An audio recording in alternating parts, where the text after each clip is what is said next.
1 घण्टा लाग्ने कुरा अहिले चाहिँ 15 मिनट्स। मलाई क्लासमा आउनुभन्दा अगाडि चाहिँ नि मैले एक्जाममा प्रिपेयर गरेको कुराहरू चाहिँ मेमोराइज हुँदैन थियो। मलाई यो क्लासमा आएपछि चाहिँ मलाई डिफ्रेन्ट ट्रिक र मेथडहरूबाट चाहिँ सजिलोसँग मेमोराइज भएको जस्तो लाग्छ। पहिला पढ्दाखेरि चाहिँ मैले कोर्सको एक्जामभन्दा अगाडि पढ्थेँ अनि पढेर यतिकै गरिदिन्थेँ। मलाई याद हुँदैन थियो, एक्जाममा बिचमा बिर्सिने प्रब्लमहरू हुन्थ्यो। पहिलाको टेक्निकमा चाहिँ नि त्यस्तो टेक्निक भनेर नै थिएन। अहिलेको टेक्निक चाहिँ एकदमै स्टेबल अनि याद पनि हुन्छ। 10 टाइम्स बढ्दै गएको जस्तो लाग्छ। यो क्लास लिएपछि चाहिँ डेली प्र्याक्टिस गर्दै गएपछि मेमोरी ट्रिकहरू मेडिटेसनहरू गर्दै गएपछि चाहिँ मेरो 10 टाइम्स बढ्दै गएको जस्तो लाग्छ। सुरुमा आउँदाखेरि चाहिँ अब अरू क्लास जस्तै होला, त्यस्तो केही नै छैन होला चेन्ज भन्ने जस्तो लागेको थियो। आएपछि अनि सिकेपछि चाहिँ नि मलाई अब आफ्नो फ्युचर चाहिँ अब एक्जाममा चाहिँ एकदमै राम्रो हुन्छ। मलाई याद गर्ने ट्रिकहरूले चाहिँ मलाई हेल्प गर्छ भन्ने पुरै 100% नै।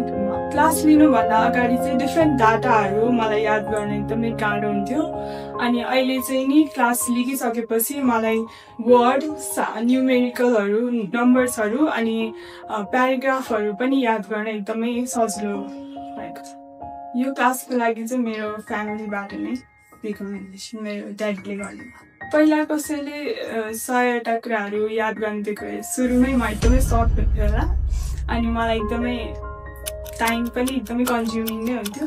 तर अहिले कसैले दिनुभयो भने चाहिँ अबाउट 30 मिनट्समा चाहिँ मलाई एकदमै सधैँभरि याद हुने गरी हुन्छ। मेडिटेसनले हाम्रो लाइफमा डिफ्रेन्ट काइन्ड अफ चेन्ज, जस्तै हामीलाई कुनै कुरा कन्सन्ट्रेट गर्नु छ भने त्यसलाई पनि बुस्ट गर्ने अनि हाम्रो फोकस लेभल पनि बुस्ट गर्ने अनि साथै हामीलाई केही कुराहरू याद गर्नु छ भने त्यसलाई चाहिँ 50% मेडिटेसनले हेल्प गर्छ। अहिले आफ्नो लाइफमा चाहिँ अब मेडिटेसन गरेपछि मलाई डेली लाइफ बेसिसमा हेर्ने भने म टाइम टेबल अनुसार काम गर्ने अनि बिहान उठ्ने बित्तिकै अब मेडिटेसन गर्ने भनेपछि एकदमै फ्रेस रिफ्रेसमेन्ट अब बिहान नै छुट्टै हुन्छ। मेरो फ्यामिलीबाट चाहिँ मलाई एकदमै राम्रो सपोर्ट अनि अहिले चाहिँ अलि अझै राम्रै हुँदै गएको भनेर सपोर्ट गर्नुहुन्छ। हजुरहरू पनि यहाँ आएर सिक्नुहोस्, यहाँको टेक्निकहरूले चाहिँ हजुरहरूलाई एकदमै हेल्प गर्छ। हजुरहरू डिफ्रेन्ट सेक्टरहरूमा अब जस्ट लाइक लोकसेवाहरूमा अथवा अरू नै कुराहरूमा पनि हजुरहरूलाई एकदमै हेल्प गर्छ।